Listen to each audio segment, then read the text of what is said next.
Vous êtes-vous déjà demandé combien de batailles spirituelles se déroulent pendant que vous dormez? Dans le silence de la nuit, quand le corps se repose et que le monde ralentit, le ciel est toujours en guerre. Il y a des chaînes invisibles qui nous lient, des angoisses que nous ne pouvons expliquer, des culpabilités qui nous empêchent de reposer en paix.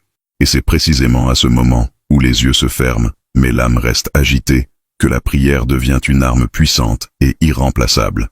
Jésus le savait. Il ne nous a pas seulement appris à prier, il a vécu la prière. À chaque aube solitaire, au milieu du désert ou lors des nuits sombres sur le mont des Oliviers, il se mettait à genoux et parlait au Père. Ce n'étaient pas de belles paroles, c'étaient des cris intenses et authentiques, pleins de sens et de puissance. De nombreux chrétiens vivent piégés dans des routines sans vie, dorment le cœur lourd et se réveillent l'esprit épuisé. Et la raison est peut-être plus simple et en même temps plus profonde qu'ils ne l'imaginent. Ils ignorent le meilleur antidote contre l'oppression nocturne, la prière de Jésus. Cette prière n'est pas une formule magique, c'est une clé spirituelle, une révélation vivante. Lorsque Jésus enseignait à ses disciples à prier, il révélait le secret pour briser les chaînes qui nous lient à la peur, à l'anxiété, au péché caché et au manque de but. Et cette clé est encore accessible aujourd'hui, avant de dormir. Combien de fois avez-vous essayé de vous reposer, mais votre esprit était en guerre? Avez-vous déjà ressenti ce poids invisible sur votre poitrine lorsque vous vous allongez, comme si quelque chose n'allait pas, même si vous ne saviez pas quoi? Ce n'est pas une coïncidence. C'est spirituel, et il faut y faire face avec une attitude spirituelle. C'est pour ça qu'on ne peut plus dormir de la même façon. Il faut crier. Vous devez le déclarer avec foi. Il faut dire cette prière que Jésus nous a enseignée avec tant d'autorité et qui a le pouvoir de briser toute oppression.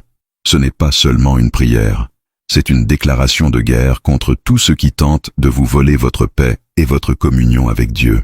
Tout au long de cette vidéo, nous approfondirons ensemble le sens profond des paroles sorties de la bouche de notre Sauveur.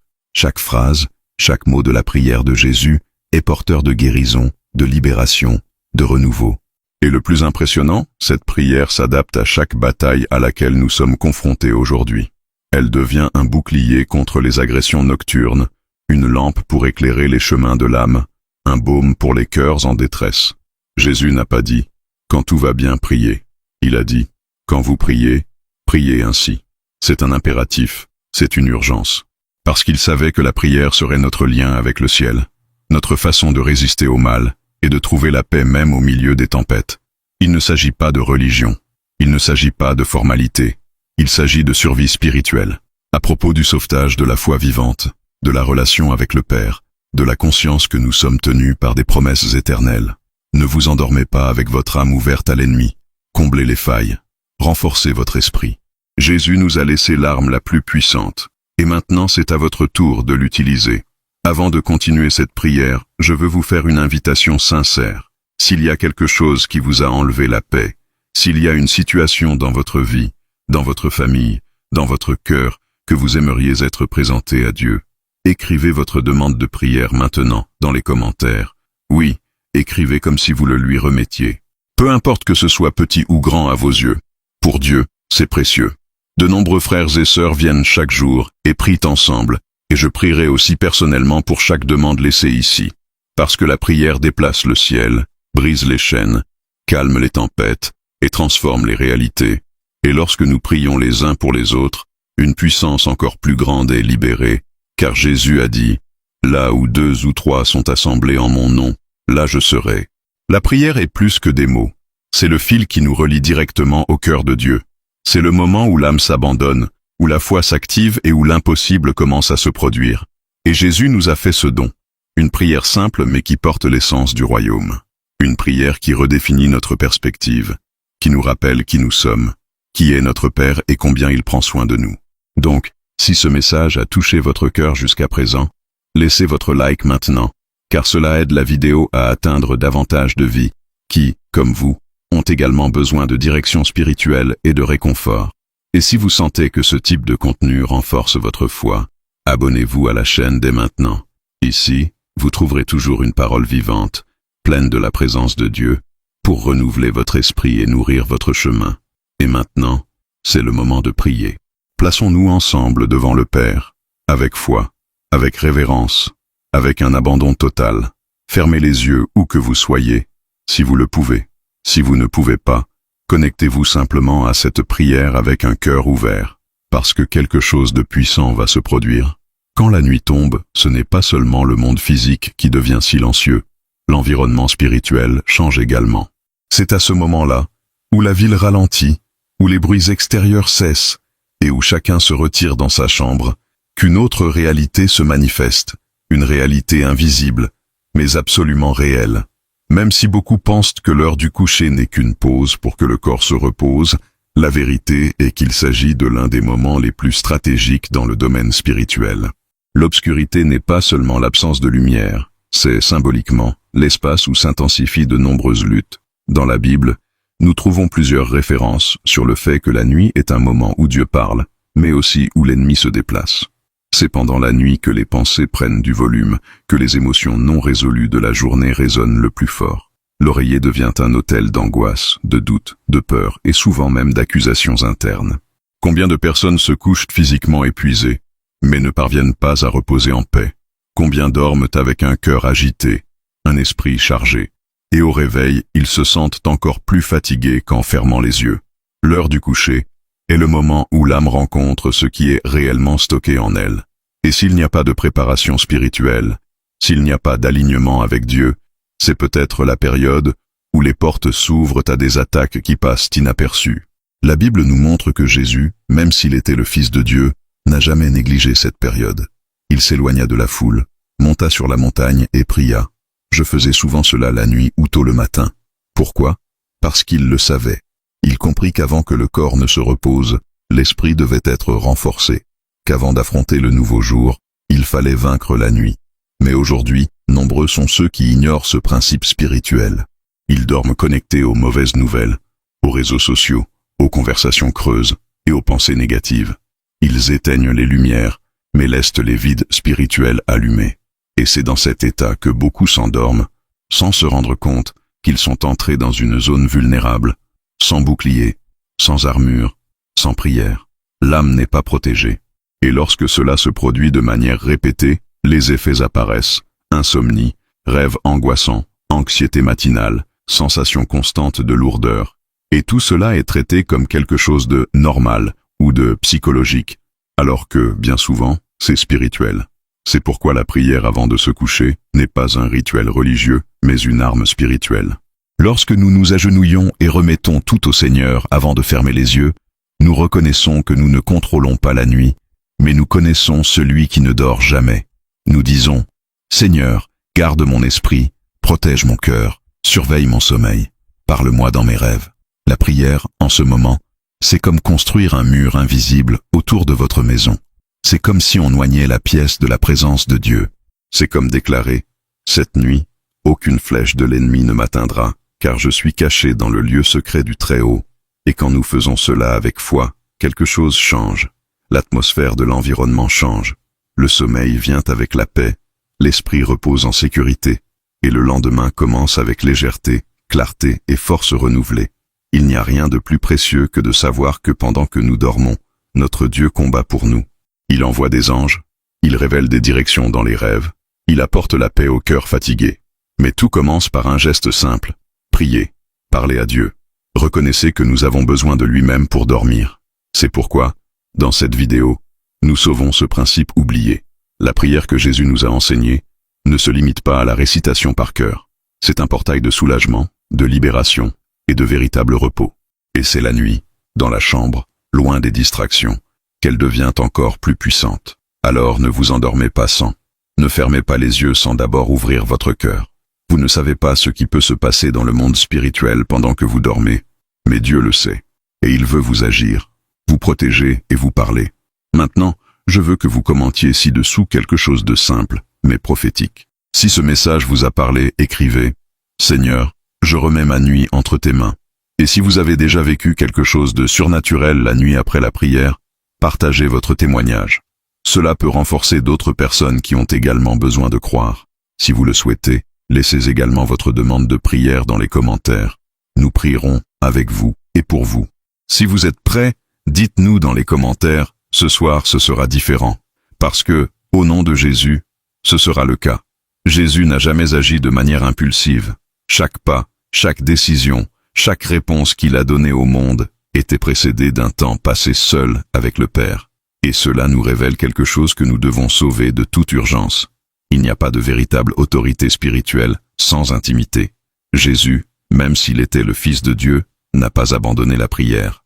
Au contraire, plus la décision était importante, plus le moment était intense, plus il se retirait pour parler au Père.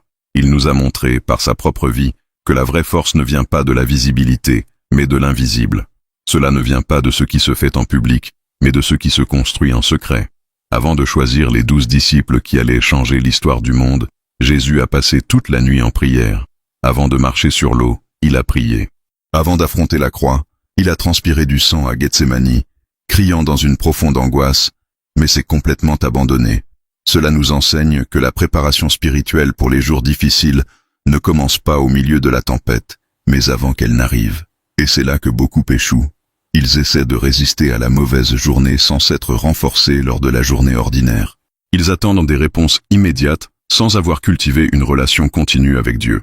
Ils veulent du repos, mais ils ne renoncent pas à leur nuit. Ils veulent des directives, mais ils ne demandent rien au Père. Ils veulent la paix, mais ils n'ouvrent pas leur cœur. La prière était le secret de Jésus. Et pas n'importe quelle prière. C'était un dialogue intime, profond et constant. Il n'était ni mécanique ni religieux. C'était un souffle de l'âme. C'était l'endroit où il alignait sa mission, recevait des instructions et rechargeait ses forces. Jésus a compris que, même s'il avait une mission urgente, il devait s'arrêter et se connecter, car sans cette connexion, même le Fils de Dieu n'avancerait pas en paix. Et s'il en avait besoin, qu'en est-il de nous? Il est impossible de faire face aux défis de la vie moderne. Anxiété, décisions financières, crise familiale, douleur émotionnelle, fatigue spirituelle, sans rechercher les mêmes ressources que celles utilisées par Jésus. Prier est plus qu'une habitude. C'est un acte de survie émotionnelle. C'est une forme d'organisation interne. C'est comme nettoyer la maison de l'esprit avant qu'elle ne devienne inhabitable. Et voyez, Jésus n'a pas prié seulement pour recevoir, mais pour s'aligner sur la volonté de Dieu. Et c'est ce que nous devons apprendre. Bien souvent, nous recherchons Dieu simplement pour demander quelque chose, comme si quelqu'un cherchait une faveur. Mais Jésus nous a montré que la plus grande valeur de la prière n'est pas ce que l'on accomplit, mais la personne avec laquelle on se connecte. Et quand on pense à l'heure du coucher, ce schéma devient encore plus essentiel. Car c'est avant de fermer les yeux que nos batailles internes sont le plus exposées. C'est la nuit que l'esprit commence à revisiter ce qui n'était pas résolu. C'est à ce moment-là que grandit la peur, que le doute murmure, que la solitude crie. Et c'est précisément dans ce type d'environnement, sombre et silencieux, que Jésus a décidé de prier dans le jardin de Gethsémani. Il n'a pas échappé au poids de l'heure. Il n'a pas évité la confrontation spirituelle. Il s'est prosterné, a crié, a pleuré, et a vaincu là, avant même la croix. Cela révèle une clé puissante. De nombreuses batailles auxquelles nous sommes confrontés ce jour-là ont été perdues la nuit précédente, parce que nous ne prions pas, parce que nous ne nous sommes pas préparés, parce que nous dormons distraits, déconnectés, émotionnellement ouverts aux influences qui nous volent la paix. Et le pire, c'est qu'on se réveille en pensant que tout va bien, mais on ne comprend pas pourquoi on est plus irrité, plus fragile, plus vulnérable. La vérité est que quelque chose a déjà été touché dans notre esprit, parce qu'il y avait un manque de prière. Mais quand nous suivons l'exemple de Jésus, tout change. Quand la nuit devient un autel, le lendemain devient le territoire des miracles. Lorsque l'oreiller est précédé du genou au sol, le cœur se repose. Lorsque la dernière voix que nous entendons est celle du Père, aucune autre voix ne domine nos pensées. C'est dans ce lieu secret de prière, dans le silence du petit matin ou dans la fatigue de la fin de la journée, que l'âme se renouvelle et l'esprit se fortifie. C'est à ce moment que le Saint-Esprit parle doucement, apporte du réconfort, apporte des révélations. C'est là, dans la solitude de la nuit, que l'invisible devient visible et que la présence de Dieu se manifeste de manière réelle. Jésus n'a jamais agi sans prier au préalable, et cela nous met au défi de faire de même. Ne pas prendre de décisions impulsivement, ne pas laisser le sommeil nous éloigner de Dieu, ne pas s'endormir comme quelqu'un qui ne sait pas qu'une guerre invisible est en cours. La prière est le bouclier, le refuge, la boussole. C'est ce qui prépare la voie aux grandes victoires de la vie. Par conséquent, avant de terminer cette vidéo, je veux vous inviter à réfléchir à quelque chose. Qu'avez-vous fait avant de vous coucher? À qui as-tu parlé? Qu'est-ce qui vous a occupé l'esprit au cours des dernières minutes de la journée? Si ce mot a touché quelque chose en vous, commentez ci-dessous. Seigneur, je choisis de te chercher avant chaque décision. Et si vous avez déjà vécu des moments où la prière vous a sauvé d'un mauvais choix, parlez-nous-en dans les commentaires. Écrivez « La prière m'a libéré » si vous voulez juste laisser une phrase de foi. Il ne s'agit pas seulement de s'engager, il s'agit de semer des témoignages qui toucheront les cœurs, parce que peut-être que quelqu'un lira votre commentaire et trouvera le courage de prier à nouveau aujourd'hui. Il existe une dimension spirituelle que beaucoup ignorent par manque de discernement. Pendant la journée, nous sommes trop occupés, trop distraits, trop inquiets pour réaliser à quel point nous sommes spirituellement affectés. Mais c'est la nuit, lorsque le corps ralentit et que l'âme tente de trouver le repos, que ce qui est caché se manifeste avec plus d'intensité. Les attaques spirituelles nocturnes sont plus courantes que vous ne le pensez. Et nous ne parlons pas ici de films ou de fantasmes religieux. Nous parlons de la réalité invisible, contre laquelle la Bible nous mettait déjà en garde. Notre lutte n'est pas contre la chair et le sang, mais contre les principautés et les puissances dans les royaumes célestes. De nombreuses personnes vivent avec une insomnie chronique, des cauchemars récurrents, un sentiment d'oppression dans la pièce et une peur irrationnelle au moment d'éteindre les lumières. D'autres se réveillent avec une tachycardie, comme si quelque chose se trouvait sur leur poitrine. Certains se réveillent exactement à la même heure chaque nuit, comme si un réveil invisible les appelait, et cela ne peut pas être traité uniquement comme un trouble du sommeil. C'est spirituel. Il s'agit d'une tentative de l'ennemi d'épuiser l'esprit à un moment où il devrait être restauré. Parce que le sommeil, pour le chrétien, n'est pas seulement un repos physique, c'est un territoire sacré, où Dieu parle, révèle, guérit et restaure. Et c'est pour cela que l'ennemi tente d'occuper cet espace. La prière dite avant de se coucher fonctionne comme un bouclier qui recouvre l'esprit. Il comble les lacunes qui ont été ouvertes au cours de la journée par des paroles prononcées avec négligence, des pensées impures, des sentiments de colère ou de tristesse, des attitudes qui ont attristé le Saint-Esprit. La prière aligne le cœur avec Dieu, et lorsque cela se produit, les attaques spirituelles perdent leur force. L'environnement change, l'atmosphère purifie, la présence du Saint-Esprit commence à remplir l'espace. La pièce se transforme en autel. Et là où est la lumière, les ténèbres ne peuvent pas résister. C'est pourquoi Jésus nous a appris à prier. Délivrez-nous du mal.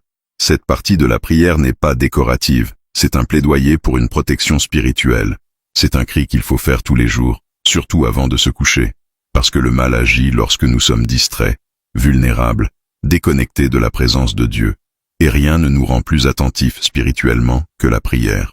Il nous relie au plus haut, nous place en position d'autorité et fait taire le bruit de l'ennemi.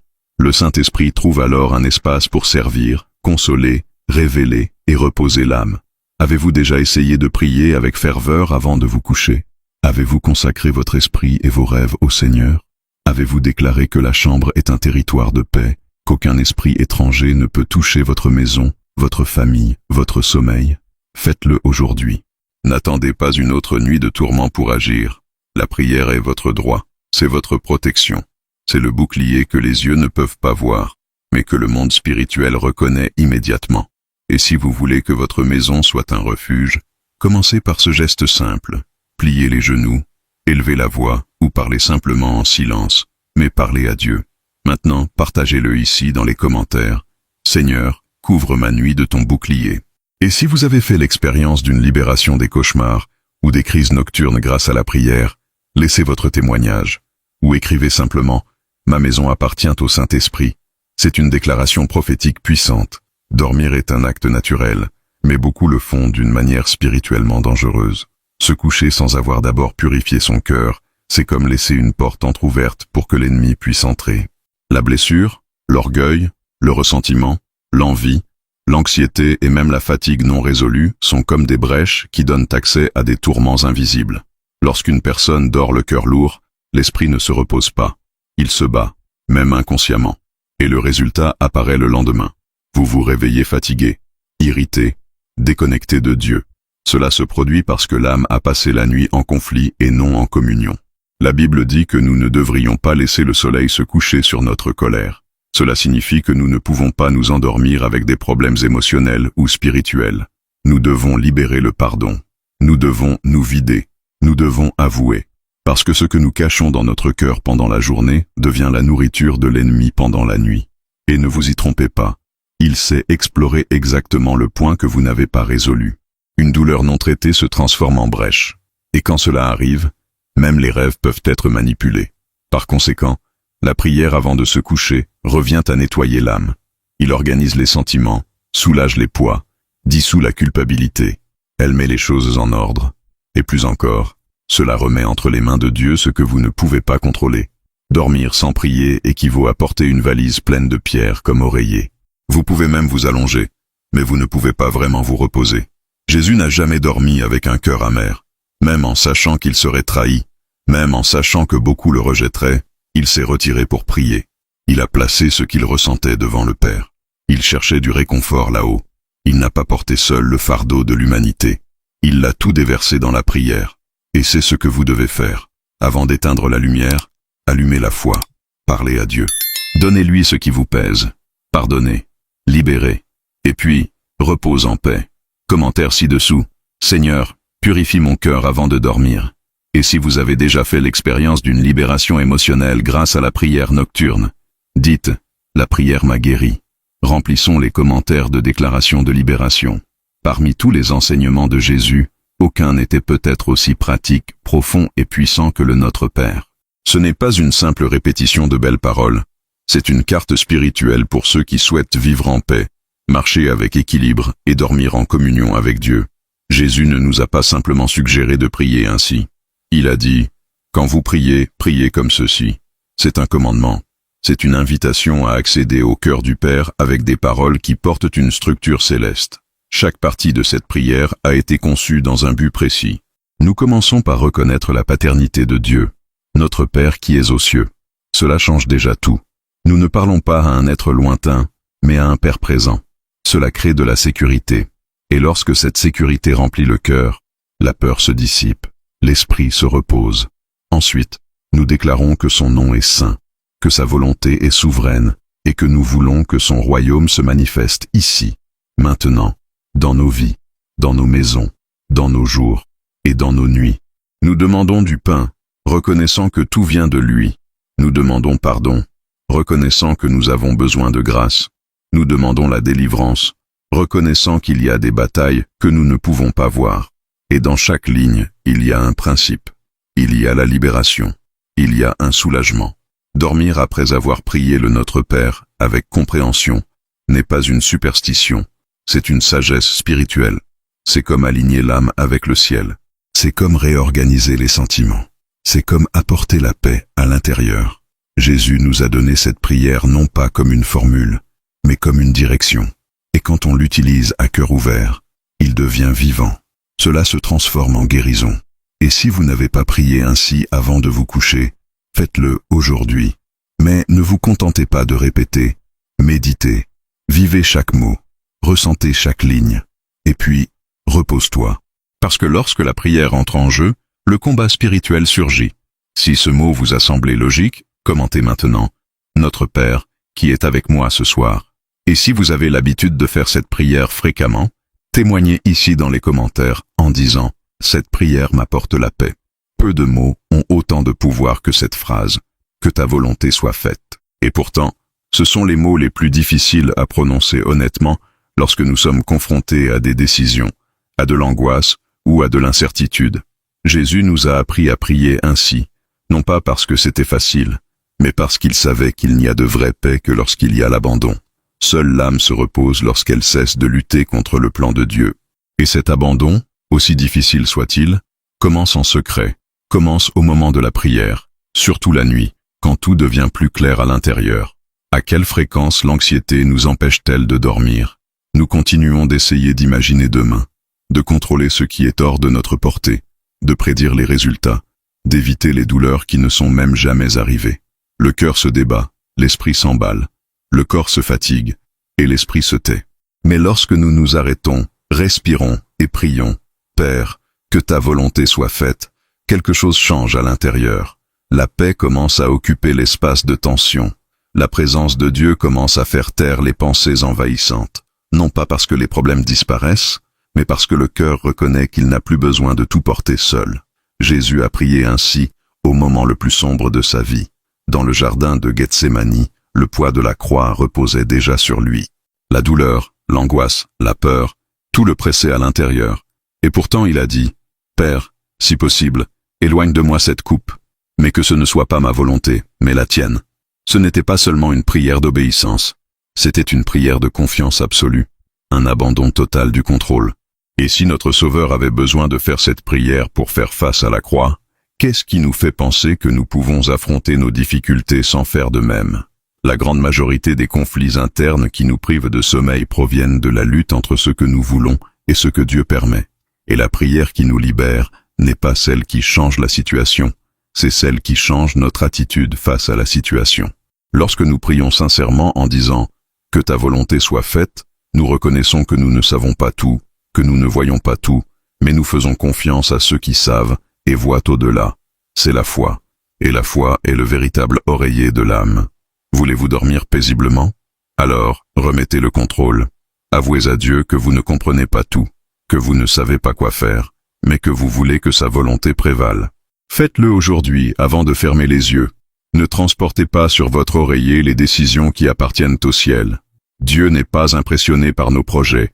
Il agit face à notre dépendance. Et chaque fois que nous disons « Que ta volonté soit faite », nous lui permettons de guider parfaitement ce que nous ne ferions qu'empêcher d'essayer de retenir. La prière enseignée par Jésus n'a pas été écrite par hasard. Chaque mot a un but, une profondeur, un pouvoir. Et quand il a dit que nous devrions demander au Père « Délivrez-nous du mal », il nous enseignait à prier avec autorité, avec discernement, en étant conscient que nous sommes en guerre. Ce n'est pas un détail de la prière, c'est une arme. C'est une déclaration selon laquelle nous reconnaissons l'existence du mal et notre besoin de protection spirituelle. Le mal se manifeste sous de nombreuses formes. Parfois, il s'agit de pensées négatives insistantes, d'autres fois, d'un lourd bouleversement qui surgit de nulle part. À certains moments, le mal se cache derrière des distractions qui semblent inoffensives, mais qui affaiblissent la foi, vident l'âme et nous éloignent de notre orientation spirituelle. Et la nuit, ce mal trouve de la place, surtout lorsque nous sommes fatigués, vulnérables et inattentifs. C'est pourquoi Jésus nous a appris à veiller et à prier. Parce que l'ennemi ne se repose pas. Mais la bonne nouvelle est que Dieu non plus. Lorsque nous prions, délivrez-nous du mal, nous prenons position. Nous disons que nous n'acceptons aucun type d'influence obscure dans notre esprit, notre maison, notre sommeil, nos rêves. Nous réclamons une couverture médiatique. Et cette prière faite avec foi est comme un cri qui résonne dans les cieux et fait taire l'enfer. Dieu écoute. Les anges bougent. L'ambiance change. Parce que le nom de Jésus a pouvoir sur toutes sortes de mal. Cette partie de la prière doit être faite tous les jours, et avec encore plus d'intention avant de se coucher. Parce que c'est lorsque nous sommes inconscients que l'ennemi tente de semer la peur, la confusion et la tromperie. Mais lorsque vous priez avec autorité en déclarant « Délivre-moi du mal, Seigneur », vous construisez un mur spirituel autour de votre maison. Cela signifie que cette nuit appartient au Saint-Esprit et qu'il n'y a là aucune place pour une quelconque œuvre mauvaise. Cette autorité ne vous appartient pas par mérite, mais par héritage. Quiconque croit en Jésus a le droit d'appeler à la protection, et plus encore, d'ordonner à tout mal de se retirer. Utilisez cette autorité, priez fermement. Dites-le à voix haute si vous le souhaitez. Parlez avec votre cœur si vous préférez. Mais ne vous endormez pas sans demander votre libération. Ce n'est pas une exagération spirituelle, c'est de la maturité, c'est la sagesse. Il existe des chaînes qui ne sont pas en fer, mais qui tiennent avec la même résistance. Des chaînes invisibles qui limitent l'âme, enchaînent les sentiments, paralysent les pas. Chaînes de peur, de culpabilité, de ressentiment, de rejet, de traumatismes non résolus, de péchés non avoués. Ces prisons ne sont pas dans le corps, mais dans l'esprit. Et c'est pourquoi, souvent, ni la médecine n'explique, ni la logique ne comprend. Seul le Saint-Esprit peut révéler et libérer. Et la clé de cette libération commence par une prière sincère, venant du plus profond de l'âme. La prière que Jésus nous a enseignée a le pouvoir de toucher les racines les plus profondes de la douleur humaine. Lorsque nous prions chaque partie avec foi, nous démantelons en fait des liens qui ont mis des années à se former. Lorsque nous disons « Pardonnez-nous nos dettes comme nous vous pardonnons », nous brisons le cycle du ressentiment. Lorsque nous déclarons « que ta volonté soit faite », nous abandonnons le contrôle et laissons Dieu agir là où nous avons essayé de résoudre par la force. Lorsque nous crions « délivrez-nous du mal », nous renions tout lien spirituel qui nous lie. Cette prière est libératrice car elle agit exactement là où l'esprit est piégé. Combien de personnes portent la culpabilité pendant des années? Combien entendent encore des voix du passé leur disant qu'ils ne sont pas dignes, qu'ils ne sont pas pardonnés, qu'ils ne sont pas aimés? Combien vivent dans des prisons émotionnelles silencieuses, souriant à l'extérieur mais gémissant à l'intérieur? Et beaucoup de ces chaînes sont maintenues simplement parce que les gens ne prient pas, parce que tu ne te rends pas. Pourquoi tu n'avoues pas? Mais tout peut changer lorsque vous décidez d'utiliser la prière comme outil de guérison. Quand tu t'agenouilles et que tu parles au Père comme quelqu'un qui parle à un docteur de l'âme. La libération spirituelle ne vient pas toujours par des cris ou des manifestations. Parfois, cela s'accompagne de larmes silencieuses devant Dieu, avec un « Père, je n'en peux plus » murmuré entre deux sanglots. Et la prière du Notre Père, lorsqu'elle est dite sincèrement, a ce pouvoir. Elle défait les nœuds, elle brise les chaînes, elle guérit ce qui était caché. Cela purifie l'esprit. Et quand cela arrive, le sommeil vient comme un cadeau du ciel. L'esprit se repose, le cœur se calme, et l'âme respire enfin. Dormir paisiblement n'est pas seulement un privilège biologique, c'est une promesse spirituelle. La Bible dit « Je me couche en paix, puis je m'endors, car toi seul, Seigneur, fais-moi vivre en sécurité. » Ce n'est pas une jolie phrase à mettre en image sur le mur de votre chambre. C'est une réalité qui peut être vécue au quotidien, mais cela commence par la confiance. La paix qui permet un véritable sommeil ne vient pas du silence qui nous entoure, mais de la certitude que Dieu est aux commandes. Il naît lorsque le cœur choisit d'arrêter de lutter contre ce qu'il ne peut pas changer et commence à faire confiance à celui qui peut tout. Beaucoup se couchent, mais ne se reposent pas. Ils ferment les yeux, mais l'âme continue de bouger. La tête tourne, le corps se tord. L'esprit crée des scénarios de peur, de perte, d'échec. L'oreiller, qui devrait être un lieu de réconfort, se transforme en hôtel d'angoisse. Et souvent, tout cela arrive parce que le cœur est plein de doutes. La foi est affaiblie, la prière a été oubliée, et quand cela devient routinier, la paix s'éloigne. Mais la vérité est que cela ne doit pas nécessairement être votre réalité. Vous pouvez et devez dormir paisiblement. La confiance en Dieu est comme un médicament pour l'âme. Cela ne résout pas tous les problèmes du jour au lendemain, mais cela vous donne les conditions nécessaires pour y faire face, sans vous détruire dans le processus. C'est ce qui fait taire la peur, réduit l'anxiété, et aligne le cœur avec le ciel. Et cette confiance se construit par la prière, par l'abandon, par l'adoration. C'est quelque chose qui naît en secret. Cela ne sert à rien d'essayer de croire par la force. Il faut savoir qui est Dieu, se souvenir des promesses, se souvenir des délivrances. Parce que faire confiance à Dieu n'est pas une émotion, c'est une décision spirituelle. C'est croire même quand tout dit le contraire. Jésus dormait paisiblement au milieu d'une tempête. Le bateau faillit chavirer, les disciples criaient, les vagues envahissaient, et il était là, dormant. Comment peut-on dormir paisiblement dans ce genre de situation? Seuls ceux qui savent qu'ils sont sauvés, même lorsque tout autour d'eux semble hors de contrôle. C'est le genre de paix que Dieu veut vous donner. Ce n'est pas une paix fragile, qui dépend des circonstances, mais une paix ferme, qui naît de la foi, qui grandit en sa présence. Une paix qui ne vient pas de l'absence de problèmes, mais de la présence du prince de la paix. Si vous avez du mal à dormir ou si votre sommeil n'a pas été réparateur, c'est aujourd'hui le moment idéal pour changer cela. Pas avec des médicaments, pas avec des distractions, mais avec confiance. Priez, livrez, parlez au Père, demandez-lui de vous couvrir de cette paix, et déclare « Seigneur, j'ai confiance en toi ». Faites cela avant de vous coucher. Rappelez-vous les psaumes. Louange en silence. Et remarquez comment l'atmosphère change.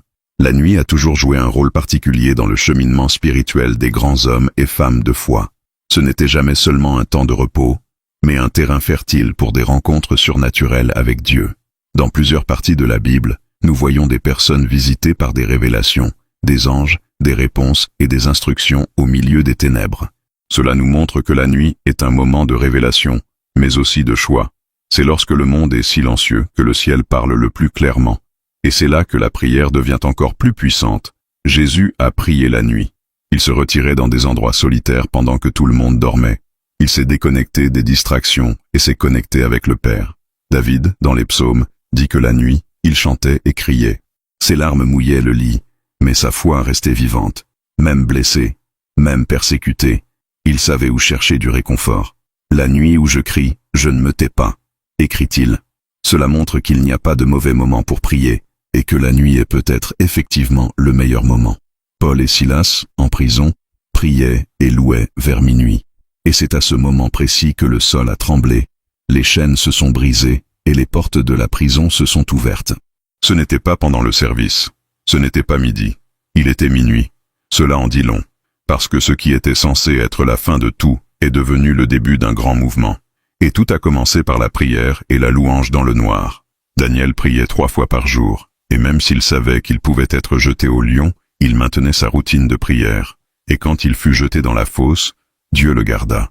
Il se reposait entouré de bêtes sauvages.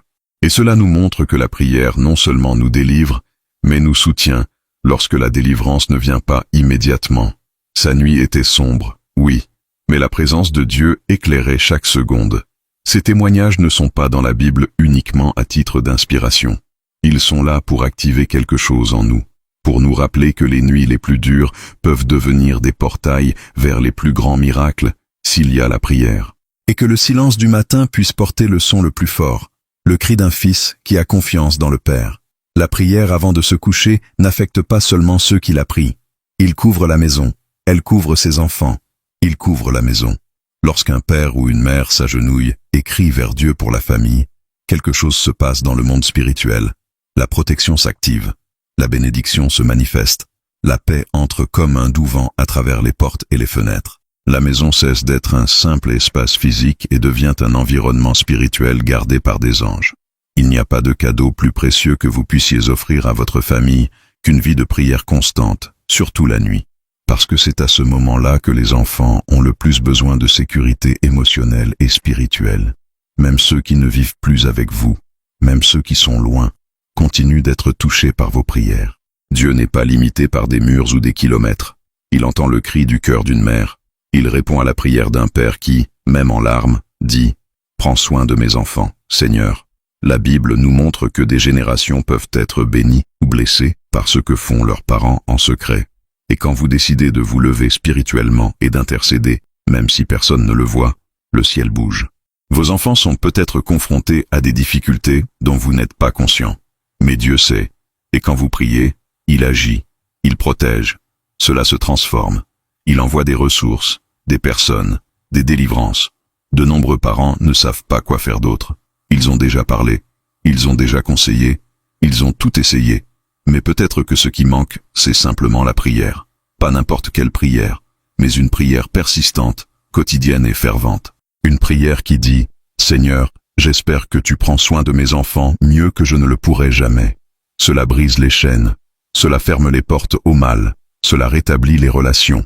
Priez pour vos enfants avant de vous coucher, prononcez leur nom devant Dieu, déclarez que le foyer est un lieu de paix, que la famille appartient au Seigneur, oignez la pièce, chantez des louanges, faites-le même s'il semble que rien ne change, parce que pendant que vous priez, Dieu agit. Prendre l'habitude de prier avant de se coucher peut sembler simple à première vue, mais dans un monde où la fatigue, la distraction et l'anxiété dominent l'esprit, cette pratique devient un défi quotidien. Beaucoup veulent avoir une vie de prière plus active. Ils veulent se connecter avec Dieu tous les soirs. Mais quand la fin de la journée arrive, le corps est épuisé, l'esprit est saturé et le cœur est partagé entre « j'ai besoin de prier » et « je veux juste dormir ». Et c'est là que beaucoup perdent des batailles spirituelles sans s'en rendre compte. La vérité est que la prière ne dépend pas d'un environnement parfait, d'émotions brutes ou de temps à consacrer. La prière est une décision, c'est l'intentionnalité, c'est placer la priorité spirituelle au-dessus du confort physique. Jésus a prié même après des journées bien remplies, même au milieu d'une extrême fatigue. Et il n'a pas prié parce qu'il était religieux, mais parce qu'il savait que sa force venait du ciel. Il ne l'a quitté qu'un autre jour, il n'a pas reporté, il n'a pas cédé à l'épuisement. Et c'est cet exemple que nous devons intégrer à notre routine, avec sagesse, réalisme et foi. La première étape pour faire de la prière nocturne une habitude est de comprendre pourquoi vous en avez besoin. Si vous considérez toujours la prière comme une obligation ou quelque chose que Dieu attend de vous, vous l'abandonnerez rapidement. Mais lorsque vous comprenez que la prière est votre source de repos spirituel, votre moment de réalignement, votre champ de bataille invisible, vous commencez à la traiter comme quelque chose d'indispensable. Tout comme vous ne vous endormirez pas sans vous brosser les dents, vous ne devriez pas vous endormir sans avoir purifié votre âme dans la prière. La deuxième étape consiste à commencer petit. N'essayez pas de faire 1 heure de prière chaque soir si vous ne pouvez même pas y consacrer 5 minutes. Commencez par 1 minute sincère. Commencez par dire merci. Commencez par reconnaître que vous êtes fatigué, mais que vous voulez parler au Père. N'essayez pas de simuler une spiritualité forcée. Soyez réel. Parle comme un fils. Parlez comme quelqu'un qui en a besoin. Ce n'est pas une question de performance, c'est une question de présence. Au fil du temps, cette dynamique s'amplifie. Avec le temps, cela devient nécessaire. Et puis, quand tu ne pries pas, ça te manque. Parce que l'esprit commence à demander ce que vous aviez négligé autrefois. Un autre point essentiel est la préparation de l'environnement. Si possible, éteignez ou mettez votre téléphone portable en mode silencieux avant de vous coucher. Échangez les dernières vidéos aléatoires contre des louanges douces, contre un psaume lu à voix basse, contre une conversation honnête avec Dieu. Désactivez les distractions. Créez un espace physique qui facilite l'espace spirituel. Si vous partagez une chambre avec quelqu'un qui ne partage pas votre foi, priez en pensée. Priez dans la salle de bain. Priez en silence sous la couverture. Il n'y a pas de règle. Le ciel n'exige pas de rituel parfait. Il répond au cœur brisé. Et quand l'envie de prier ne vient pas, parce que oui, il y aura des jours comme ça, priez quand même. Parlez à Dieu même sans émotion, parce que l'habitude spirituelle ne se construit pas sur l'enthousiasme, mais sur la constance. Et au fil du temps, ce qui a commencé comme un effort se transforme en plaisir. Ce qui semblait être une tâche s'est transformé en un soulagement. La prière avant de se coucher devient un portail entre votre vie chaotique et la paix qui dépasse toute compréhension. N'attendez pas pour en avoir envie. Priez parce que vous savez que vous en avez besoin. Priez parce que vous voulez dormir paisiblement. Priez parce que vous savez que Dieu vous attend chaque nuit, prêt à vous écouter, à vous embrasser, à vous renouveler. Faire de la prière une habitude nocturne, c'est décider que le nom de famille prononcé dans votre journée sera le nom de Jésus. Et ça change tout. Lorsque vous commencez à donner vos nuits à Dieu, quelque chose change profondément dans votre façon de vivre vos journées. Parce que celui qui dort en paix se réveille avec un but. Celui qui abandonne ses pensées avant de se coucher se réveille avec clarté. Celui qui crie devant le Père dans l'obscurité se lève plus fort dans la lumière. Et ce n'est pas de la poésie, c'est une réalité spirituelle. La façon dont vous terminez votre journée détermine en grande partie ce que vous emporterez le lendemain. Et lorsque vous décidez de ne plus dormir comme quelqu'un à la merci du hasard, mais comme quelqu'un de gardé, vous changez de position dans le monde spirituel. Donner la nuit à Dieu, c'est bien plus que dire une prière. C'est un acte de confiance. C'est déclarer « Seigneur, je n'ai pas le contrôle sur tout, mais toi si. Et même pendant que je dors, je sais que tu travailles pour moi. » C'est quitter la position d'un gardien fatigué et entrer dans le repos de la foi. Et, étonnamment, c'est dans ce repos que surviennent les plus grandes victoires, parce que c'est là que Dieu travaille dans des domaines dont vous ne saviez même pas qu'ils étaient malades. Il guérit les blessures que vous avez ignorées. Il répond aux prières que vous n'avez pas encore priées avec des mots, mais que vous avez déjà criées avec votre âme. L'âme humaine est extrêmement sensible à ce qu'elle vit aux dernières heures de la journée. Et lorsque la dernière sensation est la peur, le doute, la colère ou la solitude, cette émotion se multiplie pendant le sommeil. Mais lorsque vous abandonnez tout à Dieu avant de vous coucher, lorsque vous priez sincèrement et vous abandonnez, vous désactivez les pièges qui ont été tendus contre votre esprit. Vous mettez les anges en mouvement. Vous activez les promesses. Vous couvrez votre maison du sang de l'agneau. Et l'ennemi, qui attendait peut-être que vous vous endormiez sans préparation, trouve une barrière spirituelle insurmontable. Celui qui prie avant de s'endormir n'est pas seulement quelqu'un de pieux. C'est quelqu'un qui est spirituellement intelligent. C'est quelqu'un qui a compris le pouvoir d'une nuit consacrée. Et au fil du temps, vous commencez à remarquer des changements. Vous vous réveillez avec moins de poids. Vous rêvez différemment. Vous gagnez plus de contrôle émotionnel. Les combats inutiles diminuent. Les décisions deviennent plus légères. Parce que lorsque vous dormez en présence de Dieu, Il agit dans les zones invisibles qui affectent directement les zones visibles. Beaucoup prient le matin, en début de journée, et c'est merveilleux. Mais ce que peu de gens comprennent, c'est que la prière nocturne est tout aussi puissante, sinon plus, parce que cela prépare le terrain. Elle veille sur l'âme, cela aligne l'esprit. Et surtout, il consacre le moment où l'on est le plus vulnérable, le sommeil. Parce que peu importe votre force, vous dormez la nuit, mais pas Dieu. Et si vous lui confiez vos nuits, vous découvrirez que le véritable repos ne vient pas seulement des heures de sommeil, mais de la présence dans laquelle vous dormez. Et lorsque cette pratique devient un mode de vie, cela ne peut plus être pareil. Vous vous rendrez compte que ce qui vous affligeait la nuit n'est plus fort. Ce qui vous a empêché de rêver disparaîtra. Les mots négatifs qui hantaient vos pensées commencent à perdre leur écho. Parce que le Saint-Esprit commence à habiter cet endroit avec vous. La chambre devient un lieu de paix et non de guerre. L'oreiller devient un autel, et le silence du matin devient le doux son de la grâce de Dieu. Si ce mot vous a parlé, commentez ici. Mes nuits appartiennent désormais à Dieu. Et si vous avez déjà vécu cette transformation, écrivez. Le Seigneur a transformé mon sommeil en véritable repos. Cela peut éveiller la foi chez ceux qui lisent et qui n'en ont pas encore fait l'expérience.